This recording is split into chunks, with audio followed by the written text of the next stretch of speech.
Yo, is that okay now, brother? Can you guys hear me now? Give me a one in the chat if you can hear Stormy B Man now. I had to make an adjustment.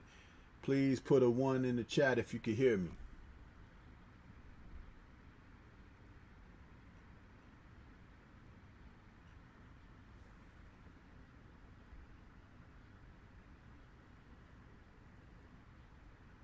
Are we making any hay here? Yo, let's see. Can any of you guys hear me now? Okay, can you hear me now? We good? We good?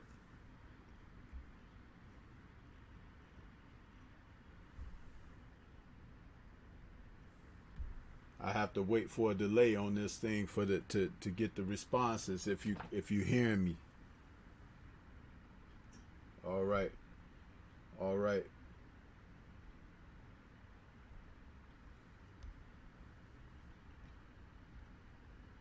Irony is I'm not hearing my playback though. Hmm. I don't know what happened with that. Okay. Broderick Hunter says we're good. Um, I didn't say too much. I said that Reggie, I sent you a link out there. You can jump on in when you're ready to get on board with me. I don't intend to keep you guys long because I know that we are we got the Devin Haney thing going on, and I just wanted to acknowledge everybody that's out there and what's going on with the fights for tonight. You know what I'm saying? So that's what I wanted to say. So if you guys forgive me for that. I don't know. When I was doing my check and analytics before I went live, everything was good. Then all of a sudden, uh, the playback, it said it wasn't good. So I don't know what happened with that. Forgive me on that, fellas. Didn't mean to mess everything up like that. But we here and we ready to do a show for you. Um, I wanted to acknowledge, like I said, Toot Robinson over the past 24 hours gave a PayPal donation. Even though I was off the air, and I wanted to acknowledge it. And I said salute to Toot Robinson and thank you for his donation. It's things like that where people are showing love, even when I'm not on the air. So I got my sound back in my ear now, so I think I am good to go with this. So as I start kicking it with you brothers, I just want to say I posed a question. I said while I was waiting for somebody to join me on the panel, I said, "What do you guys think about in this week leading up to this weekend of boxing? What may have stricken you with a particular type of feeling?" I know we've had some news on several fronts, so I was asking in the chat while we prepare for the panelists to join. What did you guys feel that struck you this week in the sport of boxing? Any particular sound bites, some news that dropped through, an event that may have occurred, an announcement, or something like that? Let's discuss it, and we can discuss it together. I want to acknowledge. I think Reggie is finally in here with me right now. What's good, Reggie? How you doing, brother? How you doing this evening?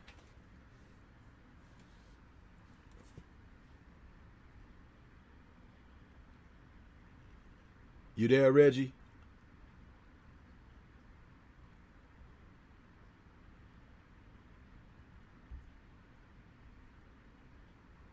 I don't know if they can hear you. I'm not hearing you. Let me check for a second. Double check my sound. Man, this is trip, man. It's like they switching some stuff up on us, and they make it okay. I see what's happening here. Give me 1 second. Output. Okay, Reggie, say something now, brother. Yes, sir, Okay, I man. got you. Yeah. On the chat. All right. Yeah, man. You know what? I realize what that is now. About an hour, about an hour and a half before my show, my laptop called for a reboot, and I think when it rebooted, it set my audio to defaults, and I didn't check that before I went live. That's what that was. But you can hear me good now, right, Reggie? Yeah. I hear you loud and clear. Yeah, yeah. Okay, cool. Lars Dawkins, the pimpin', is out there in the chat. He says, hello, OGB man. What's good with you, Lars? Hey, man, I enjoy coming on there with you again earlier, Lars. I appreciate you and what you do over there, and I appreciate when you send me a link, man. I don't try to take over your show, man. I just be talking, man. I get excited about talking about boxing. And you guys, when you guys talk real good stuff over there, and you can hear my passion come out when I get to talking because some of the channels, the brothers talk about the same old thing all the time, but I noticed that you bring out some subject and particularities, laws that I have an appreciation for, and I really respect that. That's why one of these days we're going to sync up behind the scenes, and I want to get you on here on the Friday night chop session, and then I also want to invite you in the future as a guest for In the Eye of the Storm, because I still respect and think you're doing good stuff out there. So that's what it is. Reggie, the question I threw to the chat, I tried to ask them what did they think was a thing that may have stricken them this week, as far as in the news and sport of boxing. I know you have covered a few things this week yourself. Is there a particular moment, issue, event, standout, announcement, whatever that struck you this week that you might like to kind of throw out here on the chop session this evening for us to be able to have something to chop it up about? Yeah, I got two of them, man. One happened today, matter of fact, with this Ryan Garcia thing where his opponent doesn't show up to the fight. That one stands out from me. And then also this thing that's coming out of the Kovalev situation where if he loses, he gets 2 fights on his own. If he wins, he goes back to top rank in ESPN. So I'm like, man, what kind of situation is this thing? I saw your video on that, and I did leave a comment for you, and that was pretty good stuff, man. I appreciate you dropping that. But I didn't know about the Garcia thing. Can you elaborate and give us, for those of us like myself that didn't get a chance to hear that news yet, and what's happening? What went down? Yeah, so today he goes into the weigh-in. The dude, Avery, what's he supposed to fight? Avery Sparrow, he ain't at the event. Come to find out, I think the dude ended up getting arrested. So now the issue with Ryan Garcia is him finding this opponent, and now that cat named Donald, who I think was the original opponent, who dropped out because Oscar wasn't trying to pay the dude. And now Ryan Garcia is kind of in a funk where he's pissed off. So I don't know if he's pissed off at Golden Boy because Golden Boy knew this situation, didn't inform Garcia or his team, and now they're scattering because his fight is tomorrow. So now they're scattering for the situation, but I hear that Sparrow may have been arrested on the way to the weigh-in. Not sure how true that is. Wow. Man, I'm telling you, we're seeing it more and more, and I said this to someone else earlier today on my job. We were talking about society, and I said that society has totally lost discipline, man, where they bring the abnormal into the life of the normal. And also we're just seeing like people who don't have disciplines, they're crossing the line in everything, whether it's in the workplace, in the schools, in the stores where you shop, just driving down the street. And it's a serious problem, man. It's a serious problem. So here it is. We have a situation where a guy is scheduled to show up for a weigh-in for a fight tomorrow night, and he gets picked up by the law, rumored to be picked up by the law, and the I guess the promoters of the event and everything actually knew that he had some difficulties that needed to be met with and everything, and they just didn't tell their fight. Is that what you're saying? I think from what I was hearing, the cats on this the zone card, they were speaking a little bit about it, and I think that's possibly what came out of it, is that they knew that this dude had a situation. And somehow on the way to this fight, he gets arrested. So I'm thinking from what I was picking up from the zone folks, and then I went to go try to find this weigh-in, and Ryan Garcia was speaking about the dude being arrested, but this is right at the weigh-in. He had no idea of what was going on, but the zone commentary team was speaking that Ryan was kind of pissed off with Golden Boy about the situation. So it kind of leads me to think that they knew something was up with this cat Avery. Oh, wow. That is crazy, man. That is absolutely crazy. Excuse me. I don't know, man. I'm just totally outdone right now with that one, man. I don't. Is it something like immigration, or is it like, I can't even wrap my mind around some of the things that we're starting to see out of our society right now, and it's I have to be cautious and respectable in my comments when I say certain things, and I realize that's why I'm kind of pulling back. But it's like, wow, man, wow. That's all I can say is wow on that one. Stay tuned. we need to find out more about this situation, and then we can really break that down.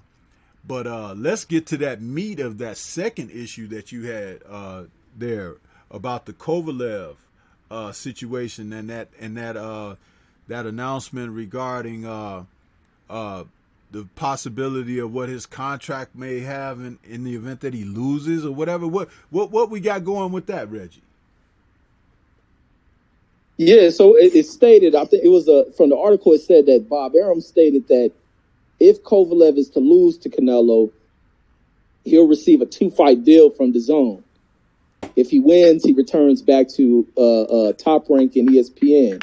So I'm like, that almost leaves an incentive to where it benefits Kovalev to go in this fight and lose.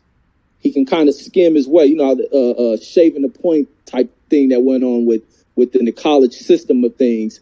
He can shave points in this game, in this boxing match, meaning he kind of just cruises along, try to make rounds competitive, take off, allowing Canelo to win a very competitive fight, possibly getting a rematch, and then possibly getting Triple G moving up. So I think it's going to benefit this dude to take a loss, staying over with the zone, getting these bigger paydays, because his career is finalized. So it's like, what's the benefit for him to return to Bob Arum? What's the benefit of it? Man, you know what that sounds like? It sounds like, and basically, if you read my comment on your channel when you posted that information, I'm going to reiterate my statement, and we can elaborate in conversing about it here. That sounds like, in the past, this has happened on more than occasions, and the difference now is that we're in this fast media and fast information revelation and divulgement stage of society, where there's no confidentiality anymore. Whether it's drones flying over your home, or somebody listening in on your conversations, or they tapping and hacking into your emails and things like that. It's like we have, again, and it kind of speaks to the remark that I made earlier about the guy that got arrested for the fight. And we're losing our disciplines, and with the lack of confidentiality anymore, this is probably something that was discussed amongst those culprits, and it wasn't supposed to get out to our ears. And professionally, fighters probably know this happens. This is how they eat because, like you said, the deal is lucrative enough for them to have a multiple fight deal in the event that he loses. In other words, that's like giving him incentive to take a dive. And a lot of times when we use that term, take a dive, historically it meant you go down and let the other guy win, and that's that. Well, taking a dive can also mean not necessarily giving your most quality effort, but when a decision is meted out, you're just not on the winning end of things. And if you're doing it privately because of what's been revealed, to you behind the closed doors, that if you cooperate, you're going to be taken care of in a certain manner of ways that you, after even prevailing or even after the fight is over, you may not necessarily be able to enjoy moving forward in a certain manner.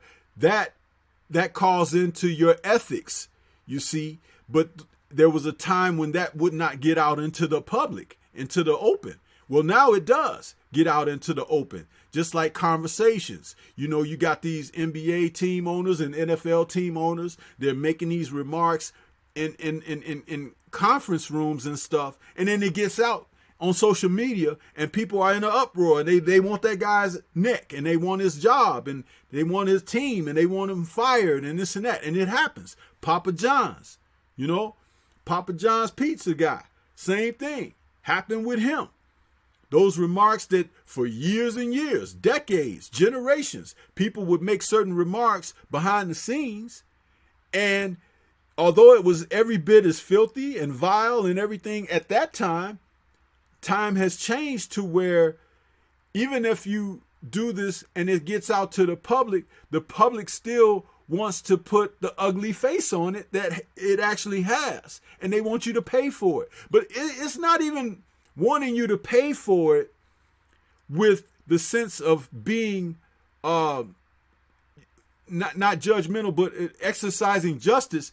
It's almost for their own entertainment. We got that guy fired. We got that guy. We took his, he had to take the sign down. He had to close the shop up. He had to move to another country. You see? And that's what I said about us losing our disciplines. Because if you could ruin my life over something that is supposed to be in confidence anyway, or confidential, where is that can protect you so you can have a certain quality of life? You feel me? I mean, this is like we're crossing some very dangerous and murky waters there. Wouldn't you agree with that? Oh, yeah, absolutely. Absolutely. I mean, it's like, wow. But as I said, these things have probably happened for generations. In the sport, it just didn't get out to us. I could tell you a fight involving the same person that it could have had an effect similarly, and a deal could have been made. The fight that was the rematch between Alvarez and Kovalev. If you look at Alvarez's performance in that fight, he did not give the same type of effort that he gave in the first fight. And I remember saying on air, I thought he threw the fight. And I didn't get much support or anything behind my sentiments. And there were a couple of comments of like, well, he just didn't give up. It was a no effort or whatever. But what the hell is a no effort? It's the same thing. It's like if he didn't go in with the intent to win, but we don't know that. You got bookies, you got people who put money on fights, you got people out there that's cheering as a fan of watching fisticuffs in boxing and have no idea that one guy is showing up to do a non-performance. How would you feel when you paid your good hard-earned cash on a Bulls or Lakers ticket or whatever, and you go to the game and the star of the show, whether it's Jordan or Kobe or whoever, ain't showing up that night. Non-performance. Man, I'll be pissed off. And people be already pissed off when teams make star players take breaks because they want to rest them for the playoffs. So if I knew a player was doing that, I'd be pissed off. Absolutely. So now you see what I'm saying? Now look back at that Alvarez fight with Kovalev. That looks fishy. It looks even fishier now, wouldn't you say? Most definitely. And I got to go back and analyze that because I couldn't figure out why this dude didn't go back to what was successful. I mean, he beat Kovalev's ass in the first fight. There was no doubt about it. He was the better fighter. He knocked him out. But in the rematch, at no point in the second fight did he put forth the effort to try to replicate what he did the first time. In the second fight, he just kind of boxed cautiously and stuff like we might have thought he would have done the first time around. And Kovalev did not take a dive in that first fight because he got clocked. You understand? It wasn't a grazing shot or a shot that looked from a funny angle like it could have missed. He got pieced up.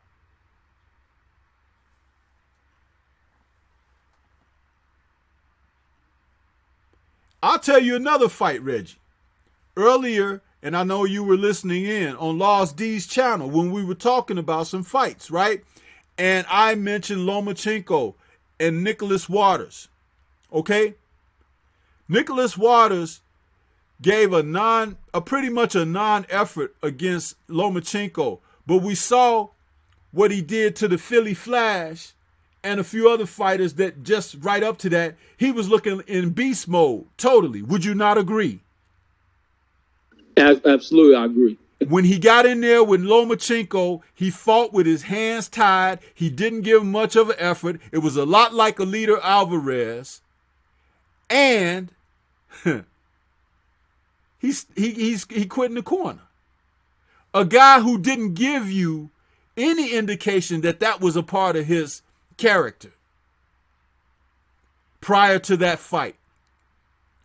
And then let's factor into this. He a Jamaican brother too, right? Isn't Walters Jamaican? Yep. The Jamaican brothers take a lot of pride. You understand? They do. If you beat me, you beat me. Okay?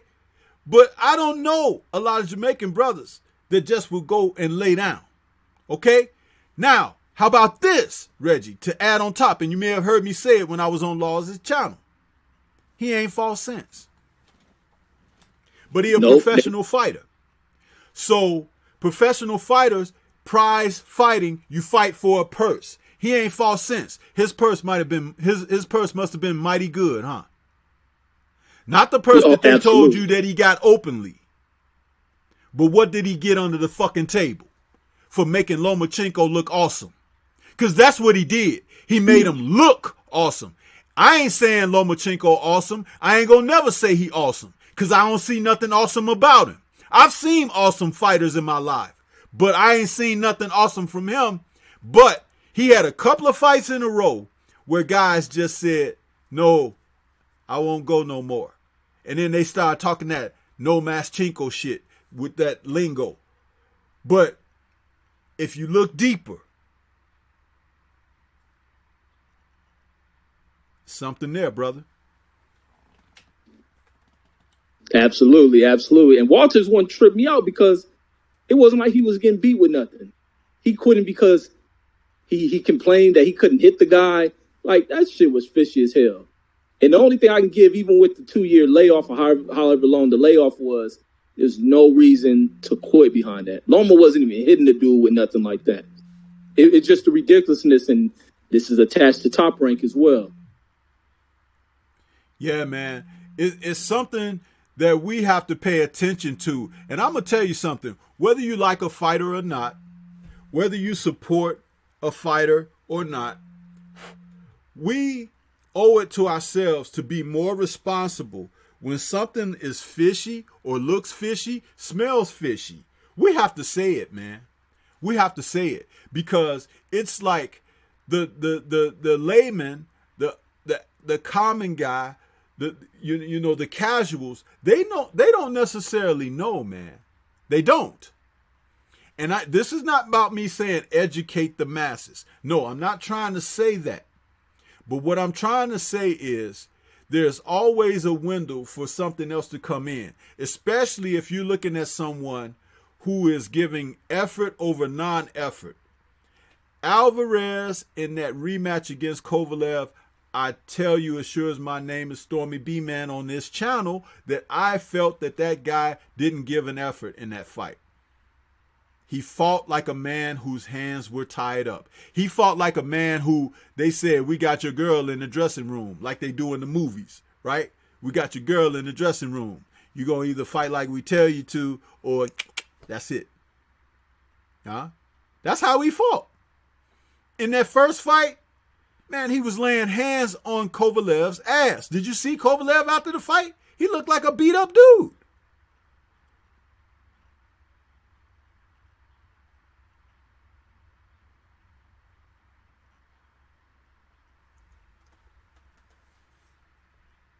I want to take it to the chat for a second because we've been cooking for a minute. I'm going to scroll back up a little bit. One of the comments that one of the brothers dropped, Broderick Hunter, he says, hearing the news that Freddie Roach told Porter Spence will kill him to his face, he's laughing. Couldn't find the replay though. That's one of the questions that I had threw out there to the chat. That what news this week kind of struck you. So I guess Broderick feels that was one of the things that struck him. Laws Dawkins, Punch Out TV says, thanks, OG.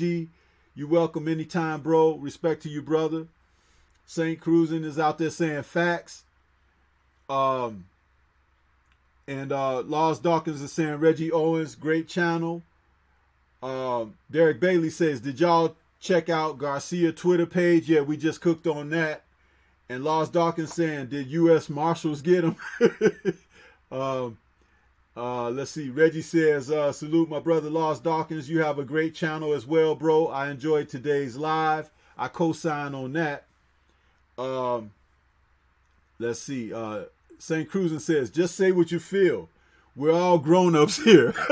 I guess that's to the remark that I said earlier. I'm kind of pulling back a little bit because I didn't want to say certain things. Yeah, I understand, St. Cruising, but you still got to be a little responsible out here on these airwaves, brother. You got to be a little responsible. Opinions can be something, but when you say something damaging and things like that and law is involved, you got to be careful. I say that. Broderick Hunter says the feds got him. And Laws Dawkins also saying, ye big brother always watching you. Exactly. Broderick Hunter says, exactly. Take a dive. Don't worry. We got you. Laws says, what I mean by that is cameras, drones, closed circuit TV. Absolutely. St. Cruising says, no fixing fights. Still done, but not as much. 100. P Money says, agree, Stormy B man. Salute, family. Salute to all the family in the chat and the brother Reggie Owens on the panel as well. Salute, bro. And Broderick Hunter says, refund. St. Cruiser says, Alvarez looked flat in that second fight. Laws is complimenting on B-Man. Got a great setup, bro. Thanks, brother. Dark Truth says, bro, the rematch, he fought the silliest fight I've seen in a long time. I'm convinced that was fixed. Yeah, Dark Truth, it didn't look right. You know, I could easily see if Kovalev came out and outboxed him. But it was what Alvarez was not doing that made Kovalev effective. It was like Alvarez was standing around, moving around, not letting his hands go, letting Kovalev get off, and then punching second. One of the things I hate about fighters that punch second. Fighters that punch second are not in there trying to win. You do something to them, they do something back at you. You throw a shot at them, they'll throw a shot back at you. They're never trying to get off first, set the pace, set the tone, gather ring generalship. They're standing there waiting for something to happen to have a reaction to it. And oftentimes the reaction is not even a genuine enough reaction to incite a battle. It's like, leave me alone. You understand? When you corner the guy, when you was in grade school and y'all was fighting and stuff, and then you hitting him, he don't want to hit you back, and he leave me alone. He'll swipe at you, but he ain't trying to fight you. He just like, leave me alone. You understand? That kind of thing. And that's what it is in boxing. You can see it, but you don't recognize it unless you know what you're looking at.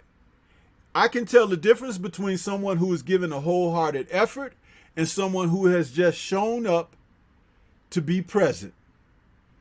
And it's a very fine line there, a very fine line, because some are better at acting than others. Alvarez was not a good actor that night. He was not. I wanted the guy who showed up the first fight. The guy that showed up in the first fight should have took Kovalev out faster in the second fight because of the way he won the first time. He beat the shit out of Kovalev. There's no doubt about that. And when you beat the shit out of somebody, it's good that you can usually come back and do it again. What are people saying about AJ and Ruiz? They're saying that Ruiz should get his ass again, maybe quicker this time. That's what they're saying, right? It justifies my point right there. What the hell was Alvarez doing? And it's funny that that was a top-ranked promotion too, wasn't it? So, what you got, Reggie? What you got to say, man? I know I've been cooking for a minute, and I was on with the chat for a second. No, man, I agree with everything you were saying, man. You was rolling with it. And then I found a thing, I was looking on this Avery thing. They said this dude was picked up by the feds. That's why everybody's riding in the feds. They said the U.S. Marshals been looking for this dude. And Wow. Golden Boy knew something about it since Wednesday. So they saying that Garcia is livid about it. And you know he already had that fallout with them before. And here they are dropping the ball, messing this kid up. This kid that went through this training camp to not get paid anything. Wow. That's some cold stuff. And so if he was picked up by the feds, was that something from another place? I didn't know the opponent or the fight. I wasn't even into what was happening there. Is he someone from another country or is he from here? No, he's from Philly. Yeah, he's a Philly cat. Wow. So he had eyes on him. How the hell you gonna fight a professional fight and you know the feds is after you? You as soon as you step outside the gym, they gonna get your ass. What the fuck, right, man? They didn't even wait for him outside the training camp where he trained in the gym. They say, we're going to go pick his ass up before he step his ass on those scales. We're going to really show how we roll. You understand? Right. Because if it's the feds, they've been wiretapping and everything on his ass. And he probably been telling him, yeah, baby, I just wrapped up the training camp today, so it's looking good. We're going to go down there and I'm going to hit this weigh-in.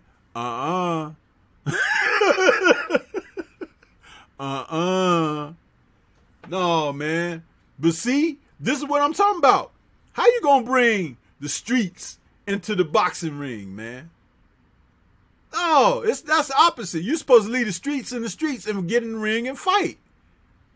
Huh? It's like, dude, this shit, American Gangster, what the fuck? I don't know, man. I don't know, Reggie. It's like, I'm telling you, when I said about a month ago on one of the shows, I said, do you guys feel like boxing is, sinking into the gutter, Hey, I'll tell you one thing, it might not be totally in the gutter, but it's got a motherfucking foot and ankle up in that motherfucker. I'll tell you that. Shit. But no, I don't think that way. I love the sport, man. I hate to knock it down, but I think it's kind of always been that way. I think we just have so much access to the information, how quick this information comes out to us, to where it's almost like we the fighters, and we're like, we divulge in like every aspect of it. And I think even if you go in the past day, they probably dealt with stuff like that. But it's like with as time moves on, you expect folks to have more knowledge, man, because the experiments and the projects in this country have been done. We didn't seen the social projects that's been engineered to ruin folks, and it's just unfortunate that these newer generations don't learn from it. They prefer to play cat and mouse with their freedom, and that's the cornball silliness of it. Yeah. Going back to the chat for a second, St. Cruiser says Aaron was already busted for buying judges. That could have been fixed. I guess he's talking about the Kovalev-Alvarez rematch. And then Dark Truth says Nicholas Waters got him manila envelopes, as Ack Reacher says. And P Money says, I think Loma is a good fighter, but he has always been able to carefully select his opponents and have all the advantages over the fighters he's faced. Laws Punch Out TV says, Loma beat a washed-up Crawler and a B-level Luck Campbell. Big deal, Loma. P Money says, I used to say that to people that they would start calling me a hater over my assessment. Broderick Hunter says, it's always awesome when white fighters can emulate the black fighting style. We know they do. Let's see. St. Cruisin says, Buddy McGirt deserves some credit. He has Kovalev boxing again. Well, St. Cruisin, I can guarantee you one thing Buddy McGirt don't have him doing. I bet he don't have him put that vodka down, because that dude looked like he's still on that sauce, man. Big time. Nitty G is out there. He says, salute LDBC Chicago. What's going on? Chi-Town stand up.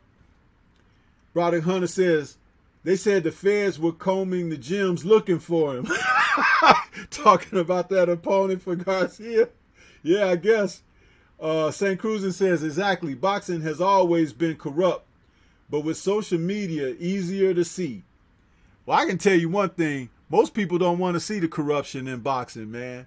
They act like it don't exist. Matter of fact, they co-sign to it, because if you look at things that are happening, like Deontay Wilder being jobbed out of his opportunity to prove he was superior to Tyson Fury by no one putting up an uproar with the antics that Fury pulled by pulling out of a fight with a contract that he had ready to go, 50-50 offer, going out there to give the fans what they deserve, which was a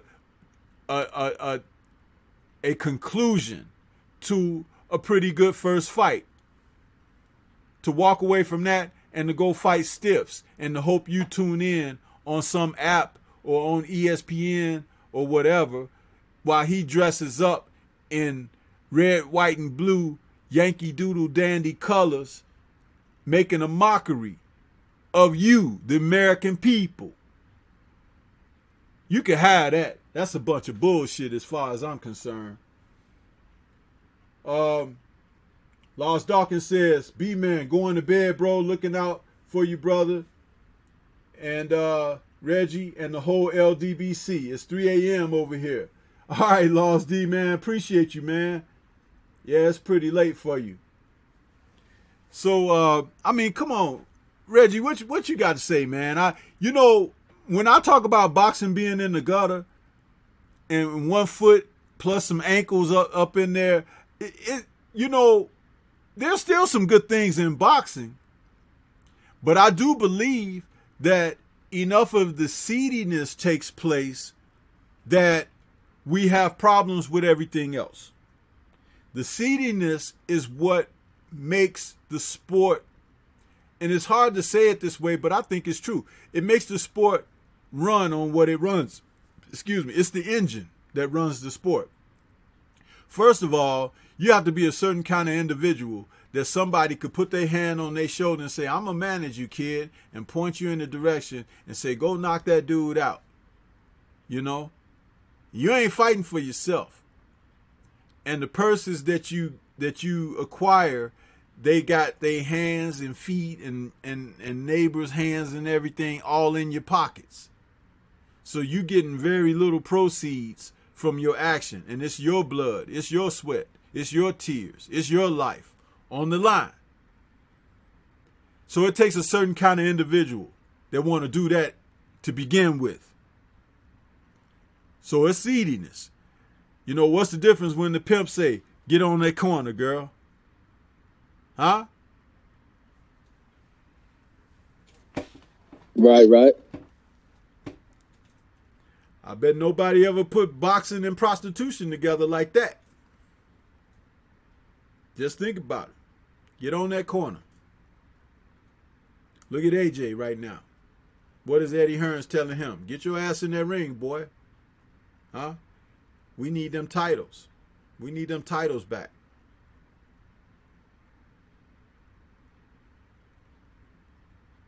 Something to think about.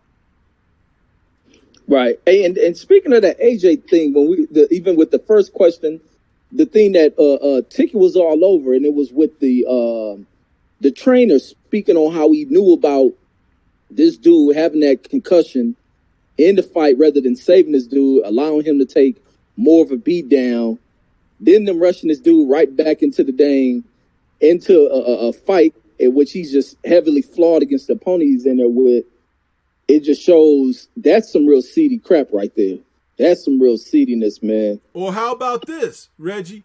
Has it been determined how long he remained in the U.S. because he couldn't fly after the fight was over because of the concussion and the effects of that CTE and all of that? And he remained in the States for a duration. Has it really been revealed how long he was here? Because he was here for a minute.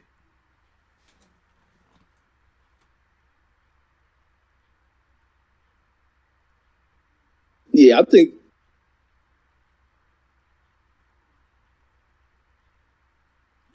Go ahead, Reggie. I'm listening. Yeah, I was saying I think he was here for almost a month because I know I was seeing on that Instagram where he was in New York playing on the park, but I think that played a part to where it's possible that he couldn't travel. That concussion must have been that severe. Do you know how they pressurized them planes that he could deal with that? So I'm thinking it has something to do with it, man. Absolutely. Because of the compression of air flight, anyone who has had any type of trauma, injury, surgery, whatever, they're not allowed to fly for a certain duration. You have to get through some kind of period of your body restabilizing itself to deal with what that's all about. Otherwise, you could run into other problems. And so with that being said, it's like people are not really paying attention. AJ is being, my goodness, not only has he been the prime example, poster child for paper champion in recent memory, he has been more so that than, I think you have to go all the way back to Primo Carnera, which was something similar. But not only that, but he's being also dangled like a piece of meat before the sport to serve these people over there that are his promotional team and group. Would you not agree with that? No, I agree with it totally. And my other thing is, where's his goddamn parents?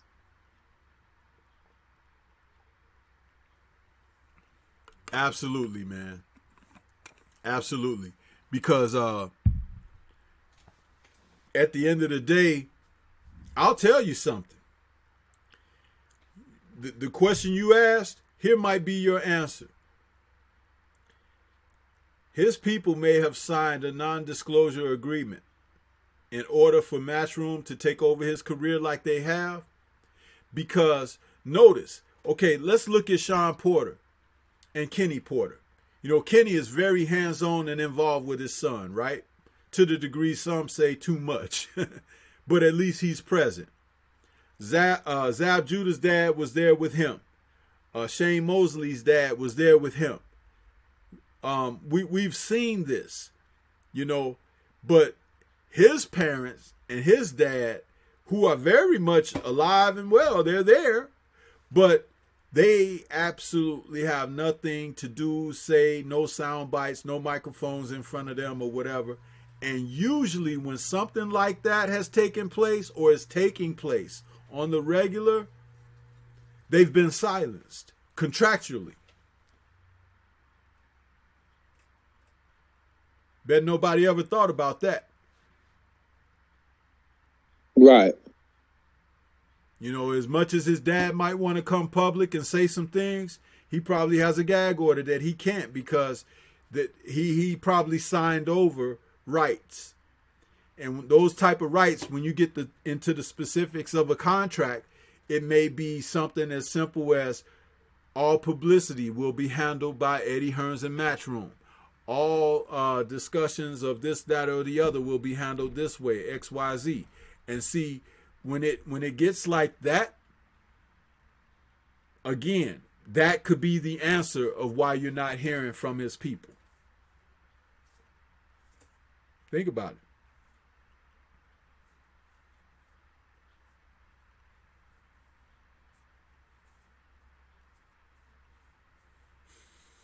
You there, bro?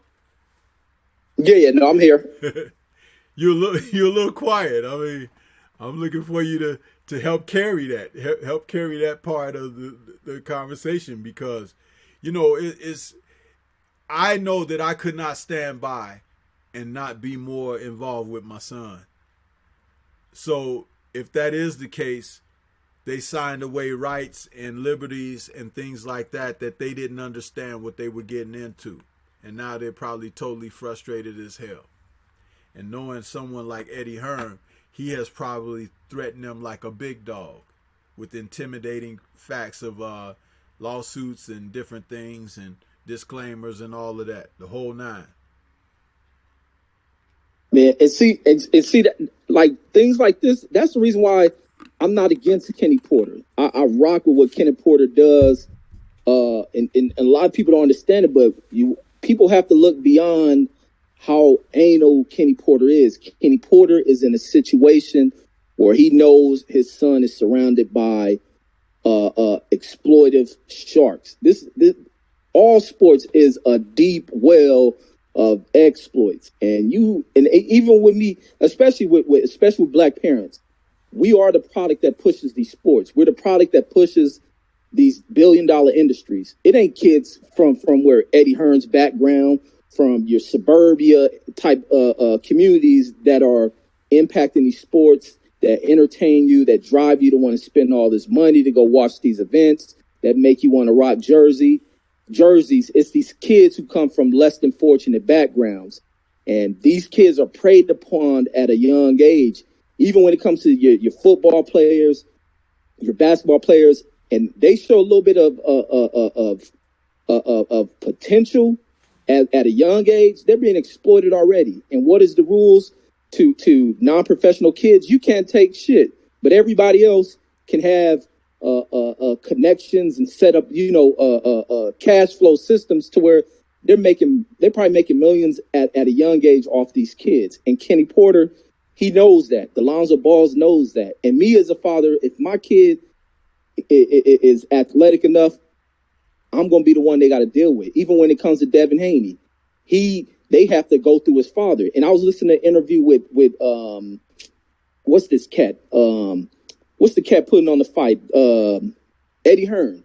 And in this interview today on IFL, where he was speaking when he first started hearing about Devin Haney and the fact that he's seen Devin Haney living in Las Vegas, and then he has the promotional company, and then that his father is behind is partner with him inside of this, this promotion company. And Eddie Hearn's like, oh my God, this is a disaster.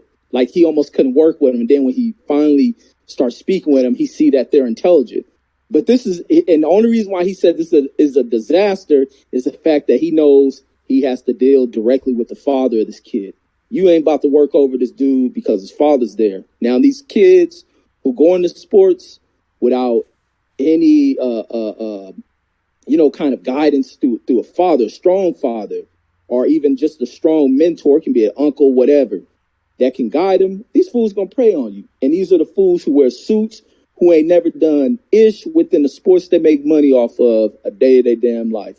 And that's why I support strong parents who buck up to the system. And people don't like it, understand, but people shouldn't take these things so personal. They should look at it from a different lens and respect them. Because a lot of us who are on here, who are young with young kids, some percentage of us is going to have to deal with where your kids are going to go into the professional side of things. And you're going to really start to see how, kind of cutthroat and phony a lot of these sports are. And man, you got to be involved. That's why I'm like, I don't get Joshua. You don't see his parents in none of this build up to this dang fight. Yeah, man, absolutely. I agree with you, and I have respect for strong family ties in the sport, like Porter is exhibiting with his son, because at the end of the day, his son's life is in his hands, and I think he's more comfortable with that than anything. And shout out to him, and kudos to him for being there for his son in a way that no one else can be in this profession, because it is very dangerous. A high stakes game that you play when you're involved in the sport of boxing. Excuse me. To take it to the chat for a moment, we got Broderick Hunter. He says, excellent point, Stormy B. One of them ones boxing and saying peace, Stormy B, man. What's going on, one of them ones? St. Cruisin says, Stormy B, man, you got it exactly right. Joseph Brown is in there. He says, salute, Stormy B, man. Salute to you, brother. Derek Bailey is speaking to one of them ones. And let's see. One of them ones says, I'm going to catch the Haney fight when I wake up, going to sleep. Peace, fellas. I heard that. Gigi says, if you're watching, smash that like button. Thank you for that, Gigi. That's right. Smash that like button. Reggie, let's move it on to another situation that took place this week where we had a soundbite of Tyson Fury. This guy, which I said on Laws' station earlier, I don't really want to talk about the guy, but there was something that did come out as far as a soundbite that I found absolutely absurd. And I know you probably know what I'm talking about already, but we're going to just throw it out there and present it to the chat for conversation's sake. When he talked about threatening to sue Deontay Wilder for trying to, sidestep him to fight to unify the titles and everything. What do you got to say about that foolishness, man? And we know that a lot of things that Tyson Fury says is for shock effect, it's for reaction effect and things like that.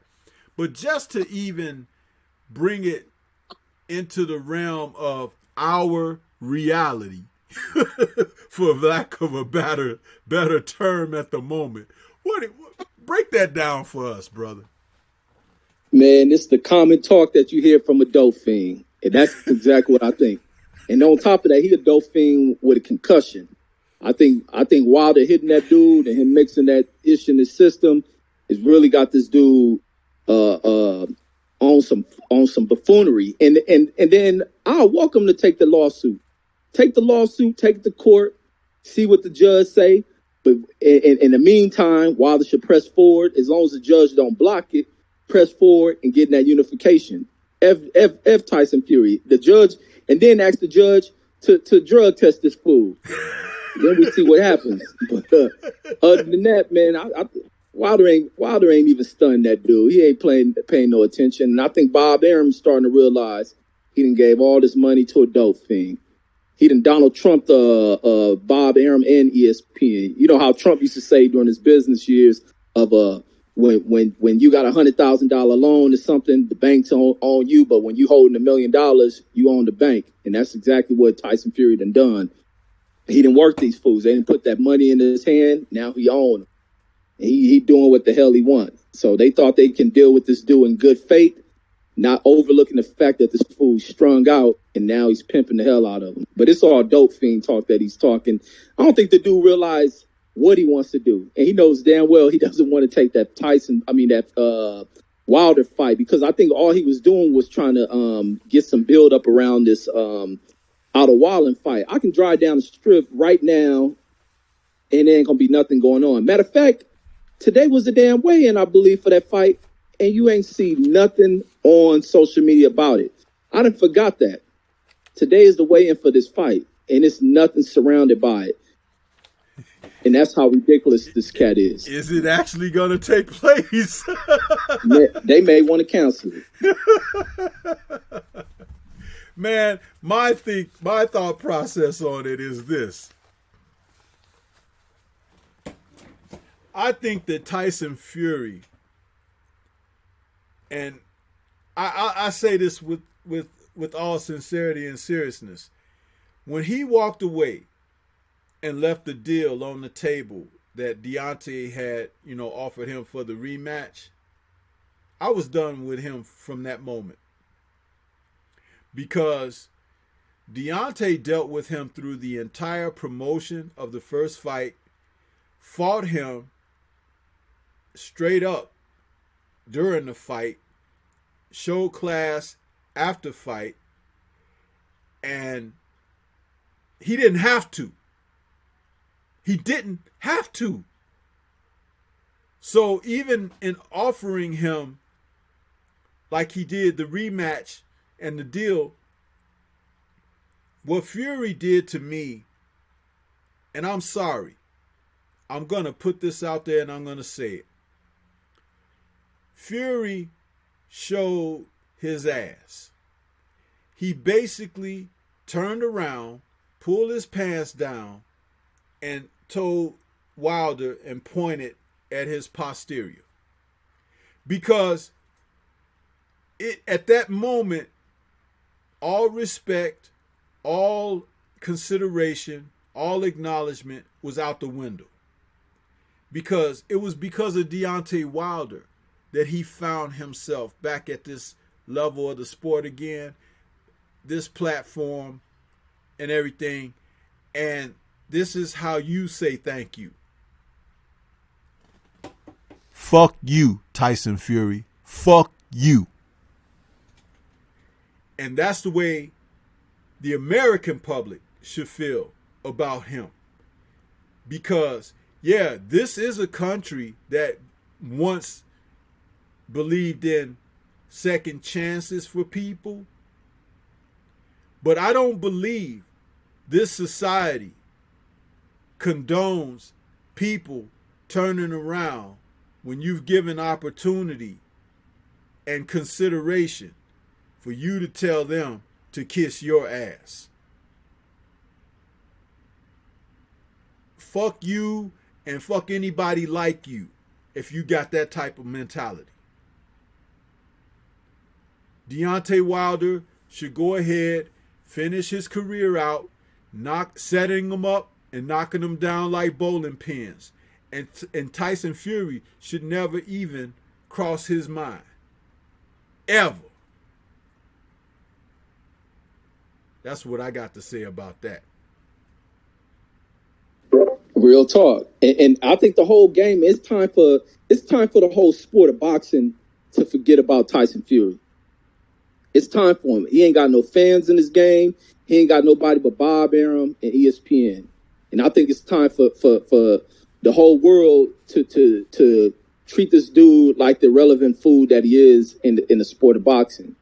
And that's what it takes, man. And it's time for Bob Arum and them to just wash their hands with this dude. They losing money. They ain't gonna make nothing on him. And Wilder shouldn't even give this dude the benefit. And that's what you do with people. When you done a favor for someone, and then they pay you in return in the way that Fury did, it's no way that they get to eat off you. And it's almost like how we talk about people who troll and then want to eat and live off of you by inviting you over to their pages and this and that. It's the same thing Wilder has to do with this fool. Don't let him eat shit. Let him watch the game as everyone else thrive and eat in it. And let him go to court, file whatever charges he want to file in court.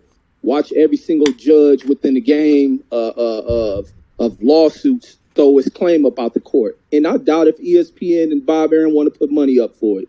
he ain't got no money because he done smoked it all. Absolutely, man. Absolutely.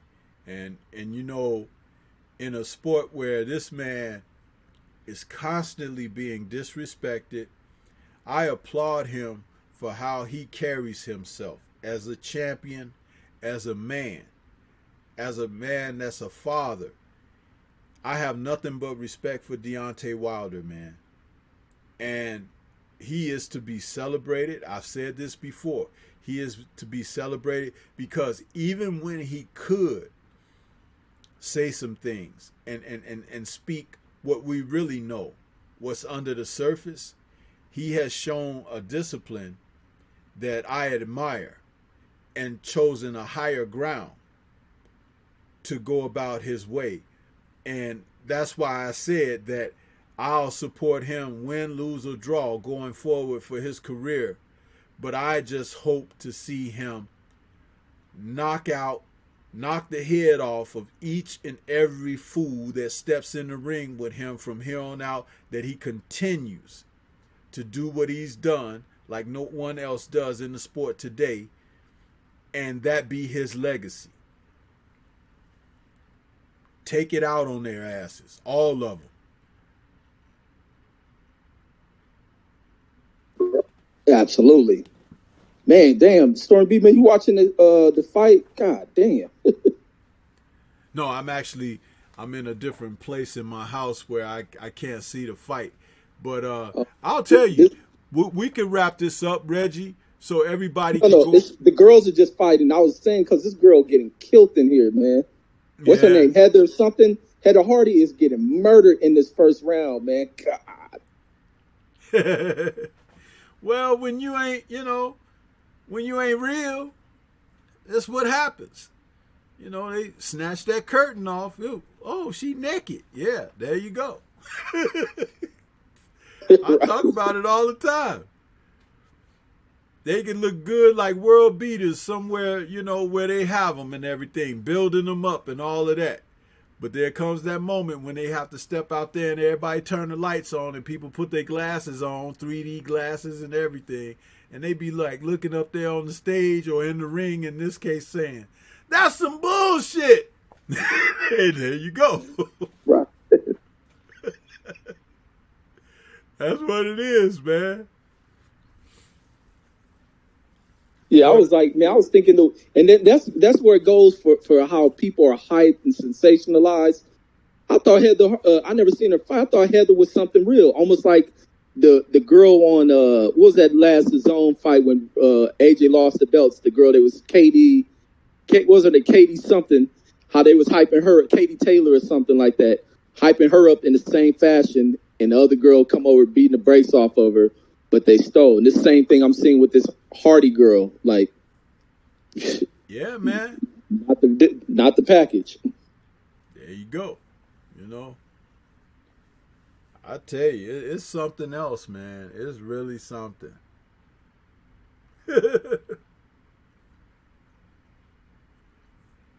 But I got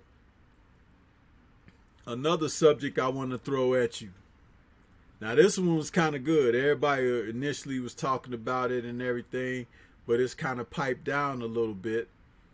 But, you know, because my show comes on Friday, you know, I just waited around and said I was going to say what I have to say about it tonight. So, the Derek Chisora and Joseph Parker press conference earlier this week.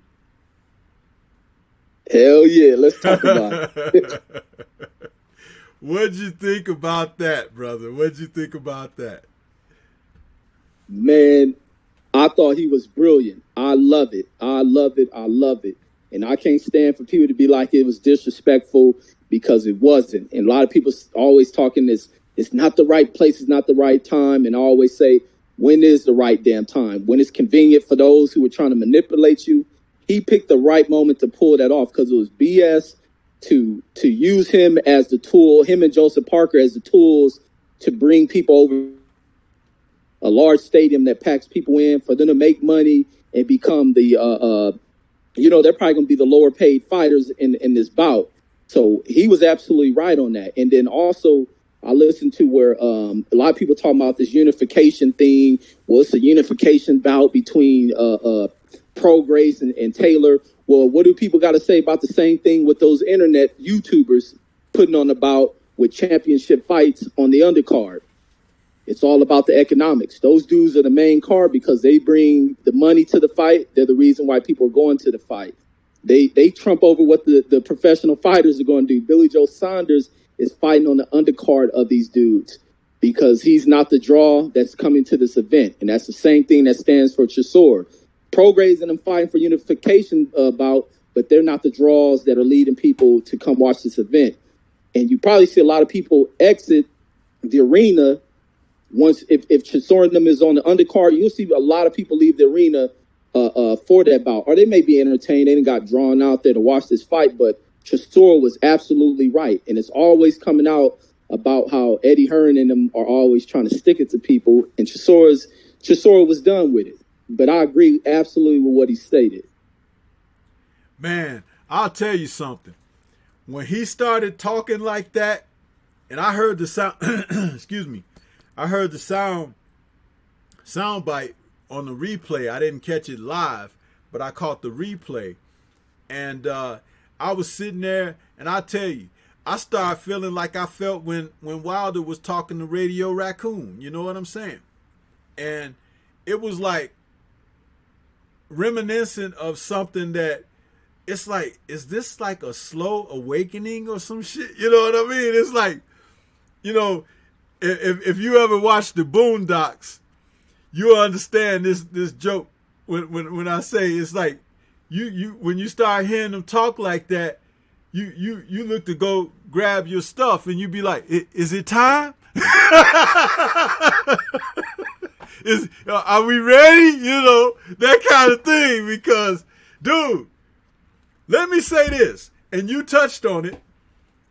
When people say shit like, this is not the right time for this, this is not the place for this, this is, you know, that's not the type of thing, this is not why we're here. Let me take it back a couple of months ago, a few months ago rather, when Mr. Senior Hearn stood up on that dais with Dillian White sitting next to him. And he talked about there was a time that we didn't have to call these people sir and this and that and, you know, address them appropriately because they didn't have that type of respect for who they were at that time and still don't. But nobody told him, this ain't the place for that. This is not why we're here. This is not what we want to hear. Right? Am I right? Well, I lost you. Say that again, Stormy. Yeah, I said nobody told him when he said those things with Dillian White sitting next to him, the senior dad, Hearns, when he was talking about that this, you know, there was a time we didn't have to respect these people and dress them as sir and this and that.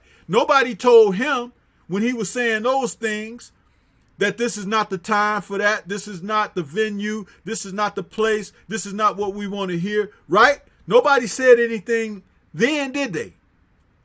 Nope, not at all. Matter of fact, asked him to apologize. You can hear a mouse piss on cotton when he was saying that. Huh?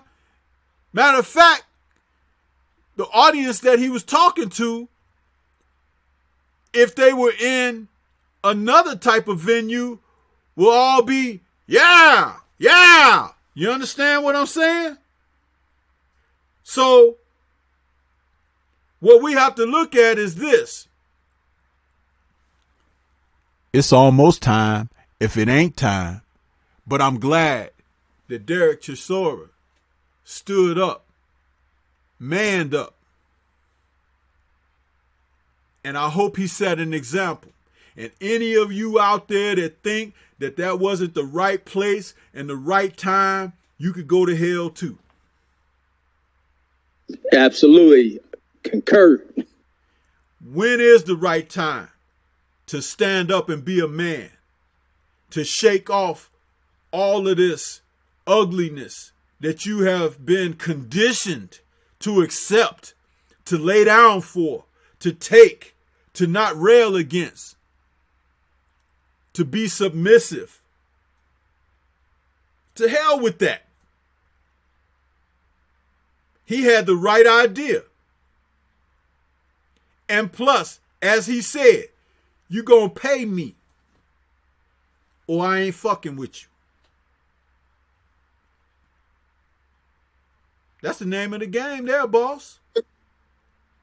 Absolutely. And they know he ain't playing. Yeah. Matter of fact, one of them said, I'm just glad he didn't throw a table at us or some shit. Now, he said that sort of halfway in jest. But you better believe it was on his motherfucking mind, wasn't it? Hell yeah, because he known to do it too. Exactly. Spit in their face and everything.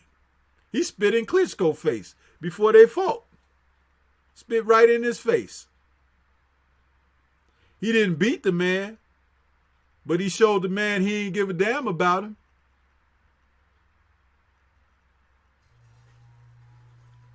Derek Chisora let his nuts hang, and he gets much respect. I don't care if he lose all of his next fights. Derek Chisora is a man.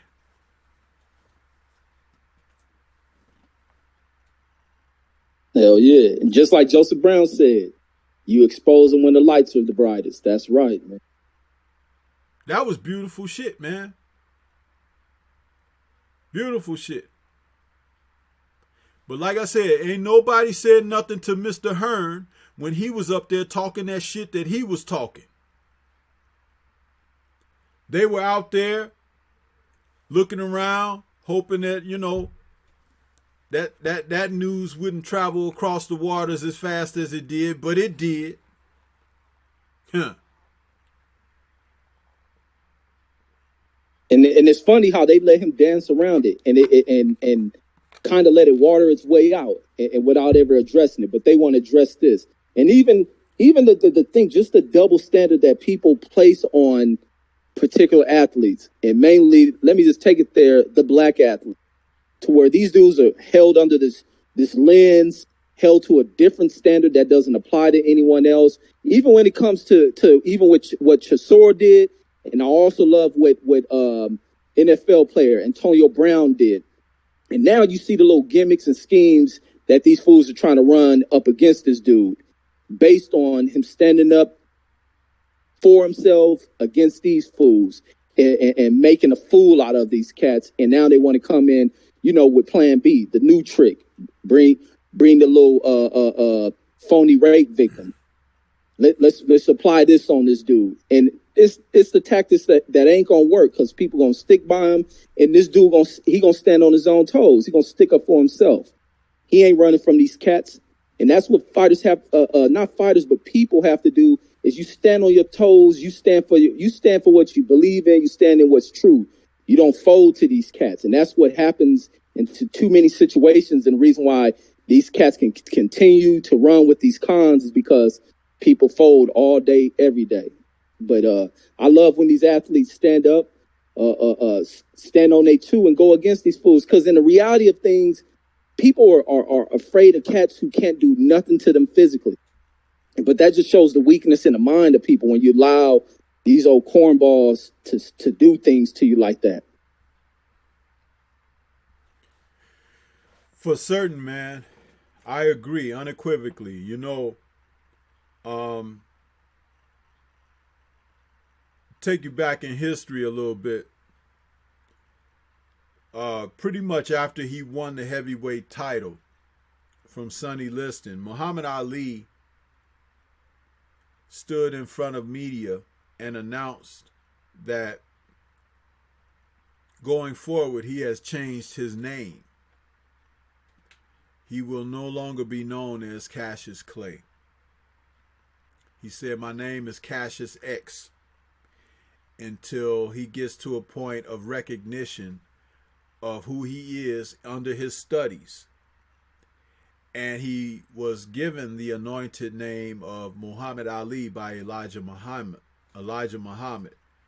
And when he spoke publicly to announce that that's the name that had been graced upon him from Elijah Muhammad, there were a number of people in the media who refused to acknowledge him for his religious beliefs and his official name change, and they continued to call him Cassius Clay.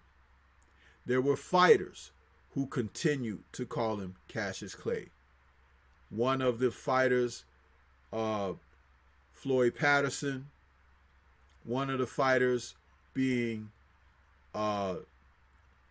Ernie Terrell, one of the fighters being Oscar Bonavita, and a couple of others. And I don't want to run through the whole laundry list because there were a few of them up until 1970, I think 71.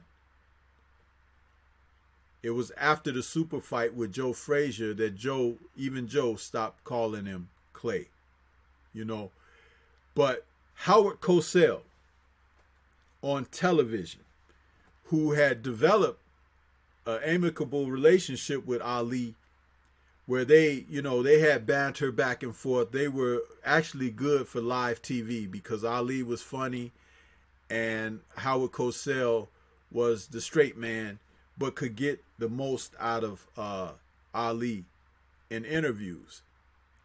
And he made a point of calling Muhammad Ali Cassius Clay during one of the interviews.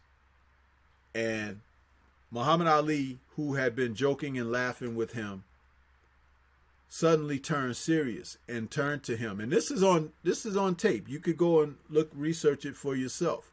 But he turned to him and said, "Man, why you gonna do that too? Why are you doing that?" He was like, "Doing what?" He was like, "You just like all the rest of them." He said, "My name is Muhammad Ali, and here you are calling me something that's not my name." He was like, "I done told you."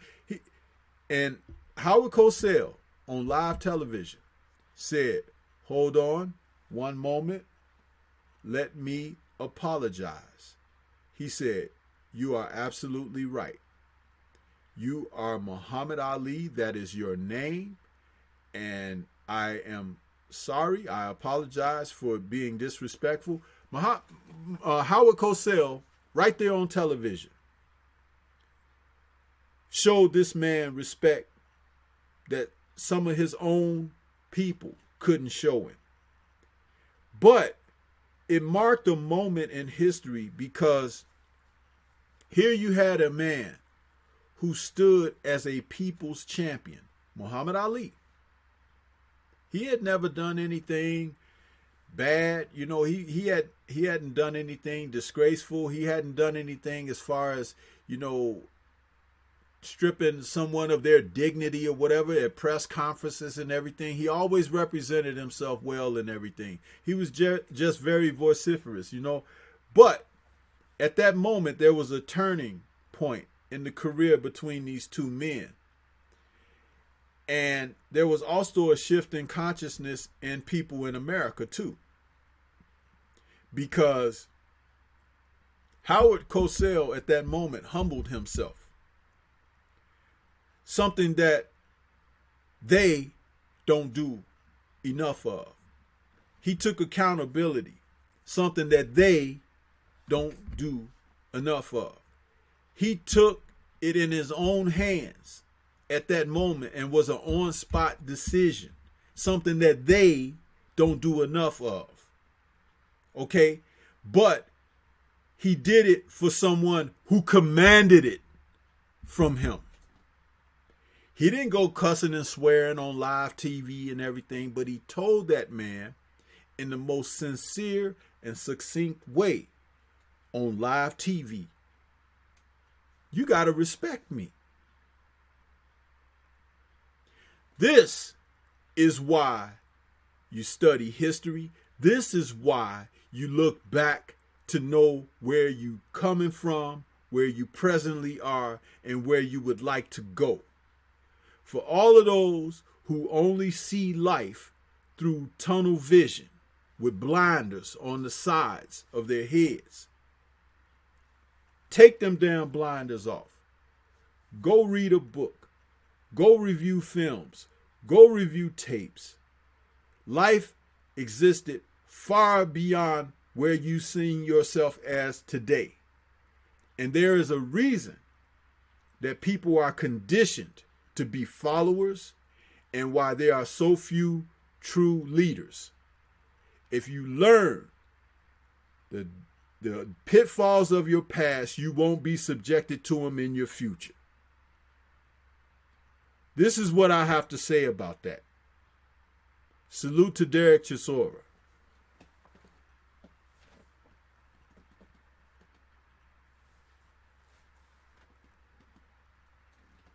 Yes, indeed. Salute to him.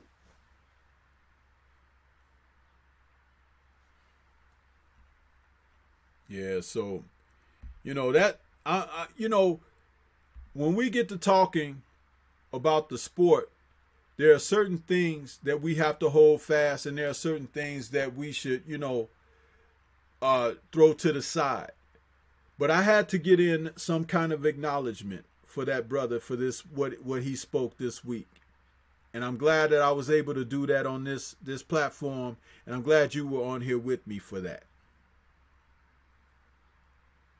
Man, I appreciate it, OG. I thank you for inviting me, man. I'm glad we spoke on this one, and you brought up that bit of history as well, because it enlightens and it opens us up to, going back down the lines of what Muhammad Ali endured and how he stood on his own and he gained the respect of Corcel. Because this is my first time hearing this story about Corcel apologizing to him, and that was great to hear that. Yes, absolutely.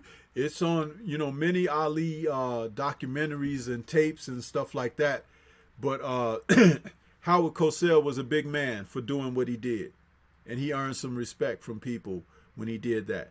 Now, he put his foot in his mouth many years later when he was watching a Monday Night Football game. And he talked about, I forget who the gentleman was that was running down the field with the ball. And he said, look at that little monkey go. He fucked up. He set himself and his people back, 600 or 700 years when he said that shit, But I still didn't forget him apologizing to Muhammad Ali in a moment when Muhammad Ali looked him in his face and said, hey, you're going to respect me.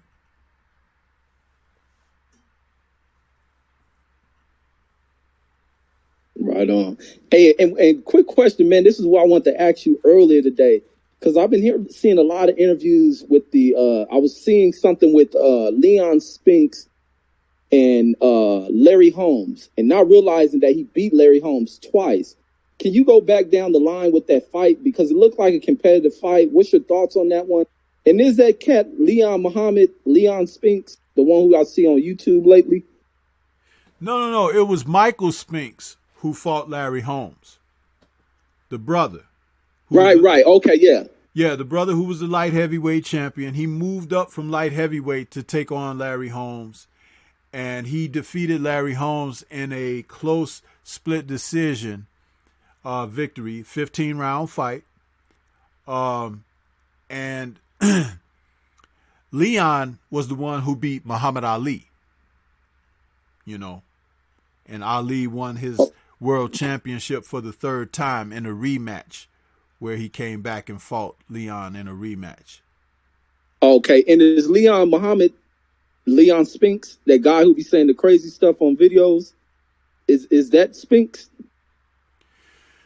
Leon Spinks is kind of a troubled gentleman now. He's had some difficulties, but I haven't seen anything with him recently. If you've seen something, you could probably send me something, in a message or something that send me a link or something to see what you're talking about.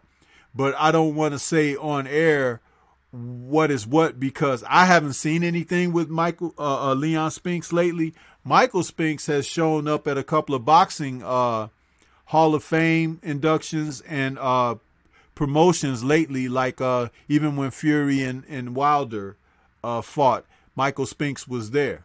You know, he was funny. I was just talking about Michael Spinks a couple of days ago to someone else, and I was amazed that he's so small now, because you know, Michael Spinks is probably in his late 60s or something like that. But it's like, dude, he's so little. You know, he don't even look like he was a light heavyweight, let alone a heavyweight.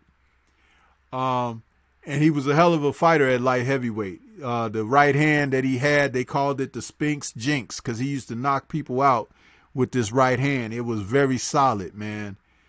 And he had an unorthodox style. He fought with his hands up and everything, but he had really quirky lateral movement and stuff, and he can hit you from different angles and stuff like that. Michael Spinks was an excellent fighter. And when he defeated Larry Holmes, I think the first fight, Larry didn't prepare for him properly because he didn't respect him being a light heavyweight coming up to the division, because he had beaten other guys who had moved up to heavyweight easily. So he didn't really respect Spinks, and Spinks was a little more mobile than Larry was conditioned to deal with on that night. And also, Larry was going for the tie to Rocky Marciano's record. And he had won some close decisions prior to that, but they made sure they saved the most bitter for him at that time by taking the decision and giving it to Spinks, who may have deserved that decision. It's been a long time since I watched that fight, and I remember watching it live. But what was really bad was in the rematch, they gave it to Spinks again, and Larry beat Spinks in that rematch, I felt. So, bad footnote in history. And they just made Larry play for his post-fight remarks after the first fight. He said, as long as black fighters are fighting the way they are, you know, there won't be a white champion. And then he said that as far as he's concerned, that, you know, Rocky Marciano couldn't carry his jockstrap, and they got mad about that. And then he also in the dressing room after the fight, he said, you know, what I got to say to the judges and the promoters and referees, he said, y'all could kiss where the sun don't shine. And since we on HBO, that's my big black behind. So he was mad after they took that decision from him, you know, and he wasn't able to break Marciano's record. So that's a little footnote on that. But it's a very good fight if you go back and watch the two fights between Larry Holmes and Michael Spinks. Two good fights. Right, man. I appreciate the history, man, and how you detailed everything. I like that. And even you do with that with Kung Fu Flicks. I like the details of stuff that I didn't learn. So, like I said, I'm a student, so I appreciate hearing the intricate details to everything. Oh, no problem, man. I appreciate you saying that, because you know, I try to be thorough, and sometimes some people don't have patience for that, but that's the coach in me, you know. And as I've spoken about being a coach before, I consider myself a life coach. And when you're talking about being a life coach, your principles have to stand up to the strongest test. And that's my position. My principles can be applied whether we're talking in a boardroom, the ring, or outside on the street in life. If you can't apply the principles and philosophies that I have, then they have no merit. But you have to understand that the formula that I speak from and utilize is conducive for all of those avenues, all of them.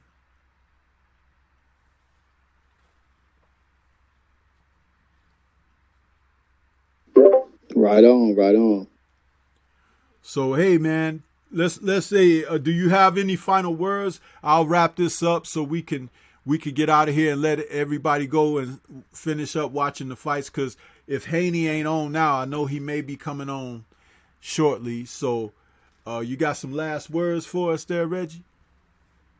Man, yes, man. Great conversation, man. I enjoyed it, man. Like I say, or like they say, and I say, conversation rules the world.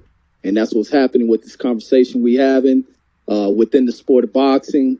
It's ruling this game. And I appreciate coming on here, enjoying every piece of work that folks are putting out, the research people are putting into the game, and the history that's being shared. Man, I love the history and hearing this history, man. Even with the Larry Holmes history, any history put out, like that's the type of stuff I like. I'm a young old head is what I call myself. I'm old. I don't know. I'm adaptable, but in my mind, in the stuff that I go to seek is kind of in the old spirit, and I enjoy hearing this history. So I appreciate that. Appreciate always being on here with you and enjoying the chat as well. But that's all I got. Yeah, man. And I want to say thank you for that. And that's why you're always welcome on my channel, because I feel like you have a lot to offer yourself. And don't be dissuaded or anything by any negativity that comes across your way or whatever, because you are a younger brother out there, but you got a firm grasp on what you're doing. I like the way you present your content and everything. And I'll be out there listening and watching too for you. Um, and it's a great thing that we have the diversity in what we're doing out here with the LDBC. Just like Black Fight Fan said earlier today, and shout out to Trail Boxing Talk and 78 Sports TV, who celebrated their 300th episode today. Those brothers inspired me, rekindled my love for boxing, because it was waning. It's like, because you hear me say, oh, I feel like boxing got one foot in the gutter. I was at a place where I was kind of giving up on boxing for about 4 or 5 years almost. There was a window where I wasn't even really watching fights that much or whatever, and that's when I kind of fell out and got on here and started listening to the brothers that were doing their stuff on YouTube and the various shows that they had, and it just kick-started it in me again. And I said to myself, not only do I want to tune in and listen to more of this, I want to start doing some things myself. Maybe I'll do my own. I had a YouTube channel, but I wasn't doing nothing on it. It was like I had it for a few years. It stored a couple of music videos on there or whatever. I was like, maybe I'll start my own channel. And then there were some encouraging people out there like Lost Dawkins. When I made my video saying that I would make some content, he was like, hey, Stormy, we waiting on your content. It was like it had almost a month went by, and he was like, where's your content? Guys like Lost Dawkins, man, shout out to that brother, because he was always like a cheerleader for me, man, and encouraging me, and then I started doing my stuff, and it was like, kind of crude at first, and then I was like, man, I got to get better at doing this. So that's why I got behind the scenes and started looking into how I could make my presentation better and everything, because I know I could talk about the subject, but I kind of wanted to do some things to draw the people in, to be there with me. I don't care if we got 2 people or 20 or more. I just want to give someone something that make them say, man, okay, I want to come back, that kind of thing. So that's how it got going for me. And this past weekend, I went over 300 subs, which I'm not a guy that's, beating the drums for subs or donations or anything. I just like people to come here to my channel and enjoy my content and enjoy my discussions. And I love having brothers like yourself on the channel, talking with me, talking boxing. If you notice, like even some of the streams I've done when I'm on by myself now, it's like I've gotten good at talking to people by myself, because that's my personality. I'm genuine like that, and if it's something that I don't know, I don't talk about much that I don't know, and I can talk about what I know real good. That's called staying in your lane, I guess, and that's what I do. So I really appreciate any other brothers that come out and sisters that come out and want to spend some time with the Stormybman channel or the Stormybman panel or show that I do, that try to continue to stimulate the minds of other people and to the spirits, following the sport of boxing and kung fu movies. And I love it, So I just hope that we can keep it going, keep it moving.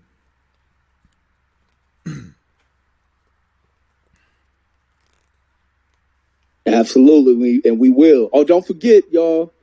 Eye of the Storm tomorrow. Is that right? Yeah. Eye of the Storm is tomorrow, and it's actually probably going to be an evening broadcast. Coach Sheldon Harris is going to be on with me, CSH Combat Sports. And we're looking probably around the 6 o'clock hour because he's got some stuff to do earlier in the day. That's the only reason. So if anybody's able to catch it, that's great. I'll put that reminder. The reminder, I don't think I put it out there yet, but I'll put that reminder out there. And we're not going to run into the other fights and stuff like that, but we're just going to cook for an hour in the Eye of the Storm. That's what it is, an hour show. And he's going to be on there. He's very excited. We finally got him on Discord earlier today, so he's all set and ready to go. And he's excited. He said he's been watching some of my content. He watched a couple of the shows. I think the show I did with you in the Eye of the Storm, and he said he watched the one with Beverly Rose. And he said, man, I like that. He's like, I'm ready. I'm ready to go. So I'm excited to have him on, Coach Sheldon Harris. So looking forward to that tomorrow. So it won't be in the morning. It'll be in the late afternoon, early evening, like around 6 p.m. And sorry for that change in the time. But as I said before, when I have someone on that show, I will work around their schedule. So he wasn't able to do it last week. We ran into some glitches. But we had good conversation, chopped it up. He's a solid brother. And he's looking forward to it, and I'm looking forward to working with him as well. So that's what's up with that. And hopefully we can, keep it going. I think we got lined up for the following episode, Stay Ready Boxing. So Stay Ready, Mac, he said that he's ready to come on there too. So we're looking pretty good with what we got. And then later, after Mac, it's going to be Miss Boxing. So Miss Boxing is going to be on In the Eye of the Storm in a future segment. So there's a lot of good stuff to look forward to, man. With her seductive ass voice. She's seductive to the mug. Yeah, well, y'all get a chance. I'm sure my audience count should really rise on that day. Real talk. When she's on there, because they're going to be ready to hear Miss Boxing, I'm sure. So, yeah, that's about it, man. I think we're going to go ahead and wrap things up for this evening. This has been In the Eye, I'm going to say In the Eye Storm. This has been the Friday night chop session with Stormybman, with my guest, Boxing Conversations with Reggie Owens. And we were here tonight to just chop it up with you guys a little bit, but you guys get ready to go and watch that fight with Devin Haney. It hasn't started yet, right, Reggie? No, they preparing to bring him out. Okay, well, great. This is a great time for us to end this up. And I just want to say thank you for your appearance this evening, brother, and rocking with me. And I look forward to working with you again soon. And for our audience out there, I want to say thanks and salute to everybody that showed up and showed out in the chat tonight. And this is Stormybman for my guest, Reggie Owens. And we're going to sign off for now. Go and enjoy this Devin Haney fight. And everybody have a good weekend. Salute and peace to everybody. Peace.